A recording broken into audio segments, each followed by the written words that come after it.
everyone. Welcome to Credential Up Houston. My name is Margaret Fisher. Digital marketing is helping many businesses maintain their presence and their clientele in the era of COVID-19. According to numerous sources, companies that have incorporated digital marketing have 2.8 times higher revenue growth expectancy, and companies using digital marketing have 3.3 times the probability of increasing their workforce and their business. Two marketing professionals are joining us to discuss how companies that may be struggling to get their messages into the marketplace in the era of COVID-19 are Mr. Anthony Shields, President of Houston Small Business Marketing, and Ms. Haley Burke, Project Coordinator. Thank you both very much for joining us. Tell us, as we set the stage, were there a lot of businesses that did not advertise their products prior to COVID-19, particularly using digital marketing? Mr. Shields? That's a good question. I wouldn't say there wasn't a lot of businesses that weren't doing it, but probably weren't doing it right. And that's the key. Prior to COVID, a lot of businesses, what they did, they built a website. Sometimes they just let it stay dormant and not do anything with it. But after COVID and everything started migrating to online and everyone started searching once again on the internet, they decided to sort of brush off, the website and can we do to generate more revenue. So that's how we saw a lot of increase of businesses calling us because they said now's the time to revisit this. So when you say they didn't do it right, is it because they did not upgrade the information on the website? Yes and no. When I say they didn't do it right, is that oftentimes when businesses first start, they know they need a website. And so after they build this website, they just leave it there. And to really be seen on the internet, you have to continuously feed it fresh information. And when COVID emerged, all of a sudden businesses start looking at how am I being represented online? And so they revisited their website and realized they had old information, dated information, products that were not updated. So COVID made a lot of businesses take a look again at their business and what they were doing online. Sure, I understand, and that clarifies the point for me as well. I understand exactly what you're saying about refreshing that website. So how does a digital marketing agency differ from a social media company or an advertising agency? Because, that's something that I think some businesses think that if I just find someone who is in a business associated with either advertising or marketing, that person would be able to accomplish everything that I need, irrespective of whether or not I'd like to have something quite different from the social media or the digital aspect of it. What a great question, because I get calls all the time. The name of our company is called Houston Small Business Marketing, and so they automatically assume that I do everything regarding marketing for a small business. Digital marketing really encompasses pretty much everything you see online. So digital only means that you're referring to online marketing, which will encompass websites, social media, reputation management, pay-per-click advertising, anything regarding online. Social media is all part of digital marketing. Now, what a business will want to do is may have a website, but they may just want to hire a social media marketing company just to focus on social media. But digital marketing will encompass all the things I've just mentioned. Okay, good. Ms. Burke, I want to ask you a question because you play a major role as well in support of the work that the company does. And so I'm wondering, and as a project coordinator, what do you do specifically as you work with various businesses? Our approach is that in order to have a successful marketing campaign, you need to have a comprehensive approach. So what we do, and specifically what I do, is when a business approaches us and tells us that they'd like to improve their ranking, we do a full check on everywhere that they are placing online, how their website is performing against their competitors, how their social media stands up. Lots of times when people come to us, they only have Facebook. They don't even know the importance of having all of these other platforms to spread the word about their company. And sometimes it may seem a little counterproductive to them because they're like, no one wants to hear about what we do on, Pinterest or whatever. But everything we do, every step we take is to help improve the ranking on Google. So that's why Anthony's saying, we're a digital marketing company. Some companies do just focus on social media, but for us, we understand that in order to get you the best results, we have to take a comprehensive look. So that's where my role comes in, is just seeing what areas they fall short and how we can help them get the most juice, out of what we're doing for them. And that's going to be key for businesses. And so one of the, buzzwords that's used that I think is critically important is brand, having a brand identity. So how do you help a company to discover their brand or to market the brand? Mr. Shields? That's a very good question. What a lot of businesses fail to realize that, when you're marketing your product, obviously you should develop the brand that represents who you are. Case in point, we were talking about social media. There are probably like top 7 social media companies out there where you really need to focus on if you're running a business, like Facebook, Twitter, YouTube, LinkedIn. And when you develop those different platforms, there's a little area in there that's called a brand identity profile area. And basically what that will allow you to do, whatever your brand you come up with, you have to be consistent, because when they see like the double M's from McDonald's, they know that's McDonald's. So whatever you choose, it has to be consistent from websites, social media, or any other branding that you may do online. I understand exactly what you're saying there, because that inconsistency in a brand can be very confusing for the customers. Absolutely. So that's excellent. And so very briefly, I'd like to find out how you measure the success of the campaigns for each of your projects. And if I could hear from you in about 10 seconds, and then Ms. Okay. Seconds, I would appreciate that. We have reports. And we judge your campaign from competitors, and we quite frankly tell you what we've sent you to increase business. That's really very good. So you send the reports on a regular basis. Ms. Burke, what do you do to contribute to that? And particularly as you're interacting with the companies, what do you tell them about the analytics that you are going to prepare and share with them? Basically, every company, we set up goals for them, whether that goal is to get contact forms, their phone ringing, or engagement online. So each client has a different goal, and then we base their success off of that goal. Okay, that's great. Well, we are going to take a break. And when we return, we will discuss e-commerce and online marketing strategies. So please stay with us, because we want to fold this into the work that you oversee and you do and you've done for years as well. So please stay with us.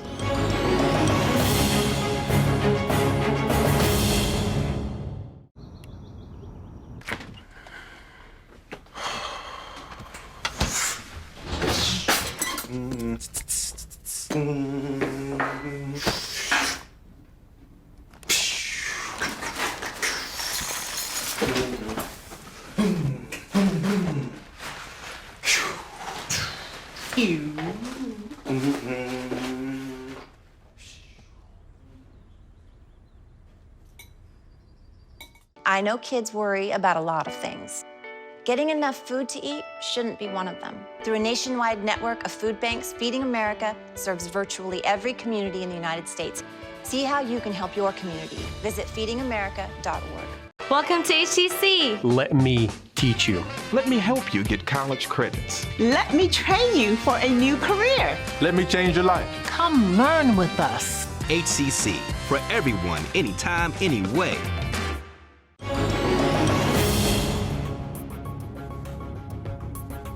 Welcome back to Credential Up Houston and our discussion with Mr. Anthony Shields, President of Houston Small Business Marketing, and Ms. Haley Burke, project manager.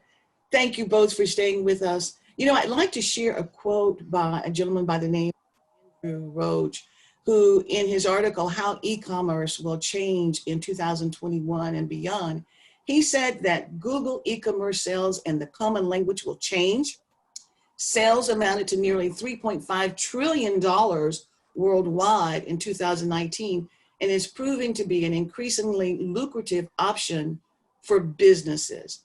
So I have a question that really kind of nags at me about the businesses that are not currently using the digital marketing. How will they be able to compete if the website has not been refreshed, if there is increasing competition via the e-commerce? How will they compete? Mr. Shields? What a great question.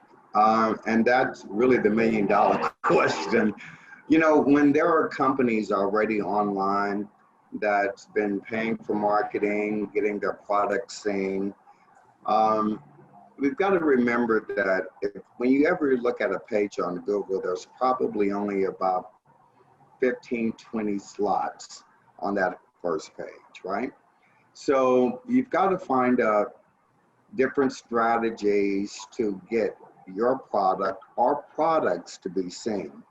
Now, one of the easiest ways, but it can be costly, that you can get your product seen on Google is simply pay for it. There is a part, if you ever notice, right at the top of every search term, there's probably 3 or 4 slots dedicated for paid ads. And on Google, the word ad is very small, so you really don't know you're clicking on an ad. But that's one of the ways that Google really generate a lot of revenue. So the first way you can compete against companies that have been online for a while is simply just pay for it, okay? And the second part of this page that you see, you may have noticed there's an area where you can showcase 3 Google Map listings for local area businesses. That's going to be a really good sweet spot for companies to showcase who they are so they can show their products. So the 2 most effective ways to compete against someone who's been around for a while, simply pay for it, get seen in the Google Map local area. And then a third way is to have effective organic or search engine optimization. Now, what that means is that when you build your e-commerce site, there are areas in the back end of the site that you can tell Google where you want to be placed, more about your product, where you can have reviews about your product. All that information will help you get seen, and ultimately that's where you want to, that's your goal, is to be seen so they can buy. You know, the question also is about e-commerce and the impact or the potential impact on brick and mortar businesses. Ms. Burke, I'd like to hear your view about that, because you are interacting with the companies as well as you work to provide the information to Mr. Shields. So what do you think that impact is going to be on brick and mortar companies, those businesses? That's an excellent question. I think in my generation, we're really seeing right now, you know, I can't even tell you the last time I went into a store to buy clothing. I have, and that's before the pandemic, right? I find that we're definitely moving away from that. So the impact is going to be great, whether that's in 5 years or 10 years. I think if you look at the trend, it's already happening. And when it comes with that visibility online for the people who aren't doing it, I don't know how they will remain relevant. I don't know how they will maintain that client base, because everything is gravitating to a digital world. And we see that every single day, whether it's how we're getting our groceries or how we're buying our clothes or, you know, anything. So I definitely think that the impact is going to be substantial. Yes, indeed. Yes, sir. Yes, please. No, I was just agreeing with Haley that, oh, yes. Once again, your question about e-commerce, if a business is really going out there and thinking it successfully trying to do an e-commerce shop, you know, you've got to stop and think about it. You got to put your best foot forward, make sure your products are photographed well, make sure you put in descriptions, give all the things that Google will need to say, hey, you're my guy, I'm going to move you to the front. And that's ultimately where you want to be. And so the language is changing as well. I understand that, in marketing, you're going to have terms that, like you said before, the SEO, the search engine optimization, Right. CLV, there will be other types of references like influencers and bounce rate and so forth. Right. And those persons with the companies who want to understand what that means, they're going to have to learn that new language as I understand it. Yes, I'm going to say yes, but I don't want to paint a picture that you've got to know all this stuff. It's really not as difficult as people may tell you that it is. It's quite simple. There are two things that when you ultimately want to be on Google, since they represent about 60% of the share, right? And so what Google is looking for, they want to know if you are who you say you are, right? So there are things in place where you've got to do to make sure that happens. And then they want to know if you're a subject matter expert. And all that means is that if you're selling barbecue sauce, right? If you got your grandfather's barbecue sauce you want to sell, and I'm going to bring it to the market and I'm going to put it in a jar and I'm going to sell it online. And what makes it different? How do they know that you're good at what you do? So there are techniques that you can use, like writing blogs, look at reviews, to showcase that, to bring them forward. So there are different ways that you can really increase the visibility of your online store. Sure. And so I'm wondering, as you think about all of this, what do you see as the pros and cons of e-commerce? What are the pros and cons that you can see? And I'd like to hear from both of you, about 10 seconds on that. Okay. If you please. I'll let Haley finish up, but here's the pro. The pro is that you can make a lot of money, right? The con is that if you don't do it right, you're not going to make a lot of money. You're going to spend a lot of money trying to get it right. So I would encourage anybody who's thinking about trying to sell online that yes, you can do it, but there are ways that you can get a piece of the pie without having to compete nationally. Yeah, what I was going to say is, it's an interesting dynamic because you can have the best product, the best services out there, but if you're falling short on your marketing, you're giving your competitors business. And so you have to have an aggressive approach. You can have the best product, but if you're not really focusing on marketing, you are going to miss out. And that's what people really need to realize is the product is great, but you have to invest time and energy into the marketing strategy. You're absolutely right. It's like, well, you've got this great product, but if nobody knows about it, absolutely, it's like it's not doing you any good. Visibility. Market and sell your product in some other type of way. Well, I really like the comments that you're making. We're going to take another break, and when we return, we will discuss smart business practices for small to medium-sized businesses. And we've been talking about some of that, but we're going to continue our discussion in just a moment. So please stay with us.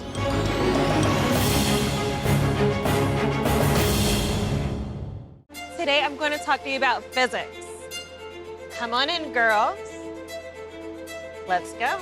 This is the first rocket to get humans to Mars. Really tall. I'm a rocket structural engineer, designing and building parts of the rocket. You are the generation that will be stepping foot on Mars. Do I have a group of astronauts on my hands? Yes. You can become a rocket scientist or whatever else you want to be.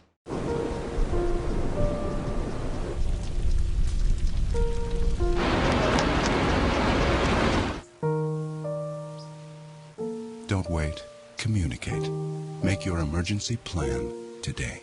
The faculty at HCC represents the best of the city. They're committed to getting our students to their goals. HCC, for everyone, anytime, anyway.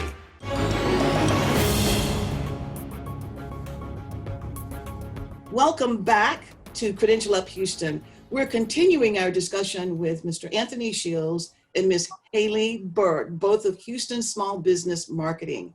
So what do you consider to be smart business practices that are also economical? Mr. Shields? When you say smart business practices, I want to sort of back up. Now, I want to be very clear. What I'm about to share is going to be for online marketing, right? If you're starting a business, if you want to make sure that your business is seen on Google, these are some of the things that's absolutely a must. The first thing you've got to do is make sure your business is registered with Google. It's amazing how many companies that's been around for years that come to us and they don't have a Google business listing. Google will have difficulty showing you as a business online if you're not registered. It's called a Google My Business listing. And in that listing, you've got to verify your company name, your address, and phone number. That company name, address, and phone number is going to be compared on any other property that you're going to see online. If any of that stuff is inconsistent, they're going to say, aha, you're not who you say you are. So the smart thing to do is make sure you have a good, complete Google business listing with all the correct information. And any other directories that have your information, make sure that information is correct. You've got to do that first before you start thinking about spending money on marketing to get seen under search terms and different platforms, social media.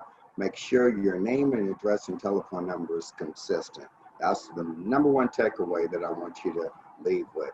And I'll let Haley share a few more things.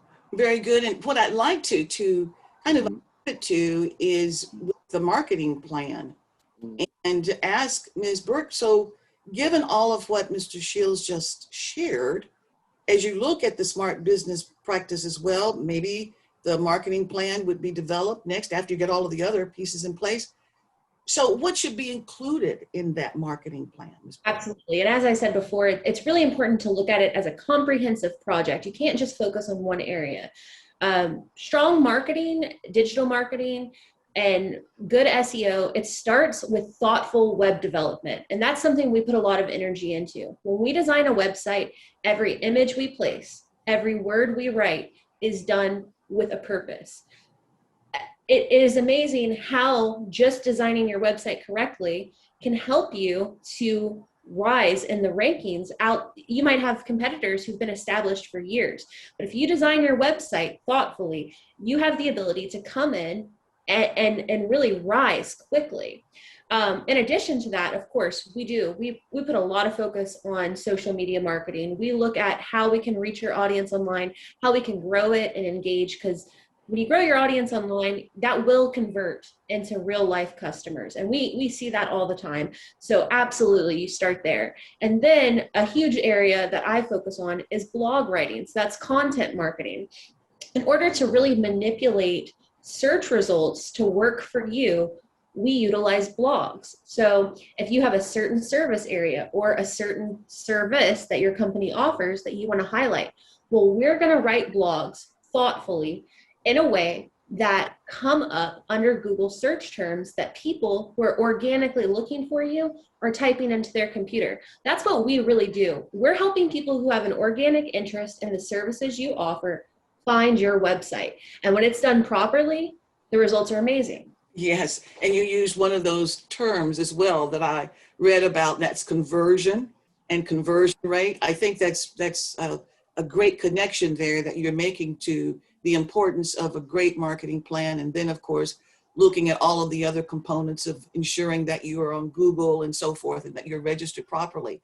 Yes. So, Mr. Shields, Yes. how much will businesses need for initial startup, for example? If there are businesses out there where they say, okay, well, we have just had a website that's not been refreshed and we now want to compete in the global marketplace, how much would they need for startup costs in your estimation? And what staff expertise would they need? You've got to stop and think about when you're looking at cost and you're hiring a marketing firm, it's all about the activity level, right? Because, you know, the more time you spend into it is going to cost more. So depending on your market and depending on who you're competing against, is really going to help determine how much money you're going to have to spend for this. Just to give you a realistic number, a good website doing all of the back end work will probably run you $100, $150 per page.